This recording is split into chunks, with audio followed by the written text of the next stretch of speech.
जों थै होगोन जिउ गारगोन गुलि गावजागोन थेवबो जों हाखौ हगारा फार्स्ट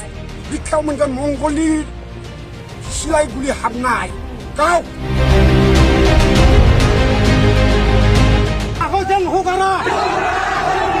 बे हाया जोंनिखा आदानि कम्पानि गो बेक बे हाखौ जों हगारा थै होगोन जिउ गारगोन थेवबो हगारा प्रमद सार नोंथाङाबो बाहाय साइलेन्ट जानानै थादो नागारनानै थादो हायोबा नोंथाङा सिएमखौनो रिजाइन खालामदो खोथा जोब्बाय बेयावनो पुलिस प्रशासन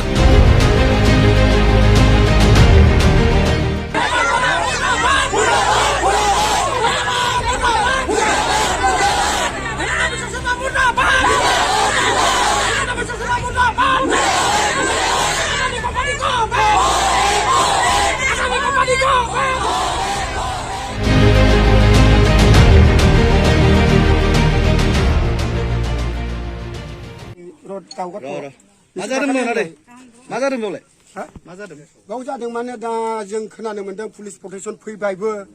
जों बहुत गोबावनिफ्राय उन्दुनायबो गैया जानायबो गैया जों दा लामा बेंथा फैदों आरो दा बेयाव खुन्थिया गायनोबो नागिरदों मा हिसाबै खुन्थिया गायनो नागिरदों जों आबै आबौनिफ्रायनो जों बेयावनो थांनानै दङ आबै आबौमोनजोंनो दखल खालामनाय हा बियो राजा आमोलनिफ्रायनो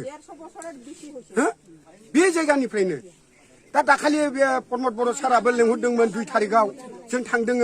रायलायहैदों प्रमद सारजों प्रमद सारनि खुगायावथ' खोमायाव जों सोनानै फैबाय रायलायनायनि गेजेरजों जों बुंबाय जोंनियाव बे पावार प्लान्टआ जानो मोना होननानै बा जों होहोआ होननानै बिरि क्लियार होननानै बुंनानै फैखाबाय आरो मानो बेबायदि प्रटेक्शन फाथायहरबावगो बियो मा अटंकर बर' भाषाखौ बर' फिसाफोरखौ जाजोबनो नागिरखो बेलाय मा जेरावबो थां बर'नि हाखौ सिख'लायनाय जोंनि फर्मल जरायाव जों खुनु दिन खोनायाखैमोन प्रमद सार जे जों जे बिदि जागोन नोंथाङा जोंखौ बोरै थै सबख'नाय बायदि सबख'खो दाखालि आंनो सिगाङाव आंनो बुंनानै फैदों जे बे पावार प्लान्टखौ नोंथाङा अफायबा दोरोदनानै लांदों होननानै दिनैहाय आरो मानो पुलिस प्रटेक्शन फैबावखो क'क्राझाराव आंनो थांनानै रायलायहैदों नोंथांजों आरो मा बुंबावनांगौ जों होनो हाया बे हाया जोंनि जोंहा मोन्थाय दं मोननाय दङ जों बे हाखौ जों कम्पानिनो जों हगारनो हाया बेखौनो जों बुङो प्रमद सार नोंथाङाबो बाहाय साइलेन्ट जानानै थादो नागारनानै थादो हायोबा नोंथाङा सिएमखौनो रिजाइन खालामदो खोथा जोब्बाय बेयावनो पुलिस प्रशासन